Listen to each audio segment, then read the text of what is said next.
आज मी तुम्हाला सांगते केस धुतले तर कसे वाढवायचे, म्हणजे टावेल वगैरे कसे गुंडायचं. असं टावेल गुंडायचं, त्यानंतर मग थोडा टाईम असते आपल्याला तर काही खाऊन घ्यायचं. मी तर चणेच खाल्ले, कारण माझ्याकडे चणेच आहे अवेलेबल कमी पैशामध्ये, कम बजेटमध्ये. मी तसंच करते. त्यानंतर तोंडाला काही लावून घ्यायचं, जसं मी हे मॉइश्चरायझर लावलं. तुमच्याकडे नसेल तर तुम्ही खोबऱ्याचं तेल पण लावू शकता. ऑप्शनल असते. त्यानंतर माझ्या फेवरेट म्हणजे पावडर. त्याच्यासाठी मी एक गाणं म्हणते. तुम हुस्न परी तुम जाने जहाँ, तुम सबसे हसी तुम सबसे जवा, सौंदर्य साबुन निर्मा.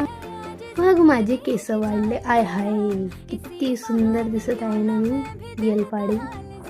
मग थोडी फ्लेक्स मारून घेते. म्हटलं आय हाय, किती सुंदर ना, बापरे, नजर नको लागो.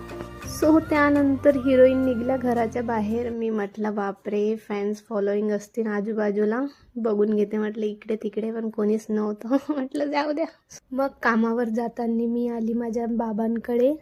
थोडी इमोशनल होऊन गेली होती मी इथे. म्हटलं काय का सांगू मी माझ्या बाबांना, मला खूप त्रास देऊन राहिले लोक. मग मी पोहोचली जॉबवर. स्वतःचं तोंड पाहता पाहता मी म्हटलं आज लेट तर नाही झाली. लेट झाली असेल तर माझे सर चिल्लावतील मला खूप. म्हटलं जाते तरी लवकर लवकर. तरी पण माझ्या सरांनी काही नाही म्हटलं. मग मी बसली, बिस्किट वगैरे खाल्ला. मग मी बघते तर ह्या बैताळले टेन्शन आला होता. मी म्हटलं हा डिप्रेशनमध्ये चालला हळूहळू, समजावं लागेल त्या. मग मी घरी जायला निघली. तर ह्या काकांचा स्वॅग तर बघा किती मस्त होता ना. मग म्हटलं जाते आता घरी. घरी येऊन पण तोंडच पाहिला.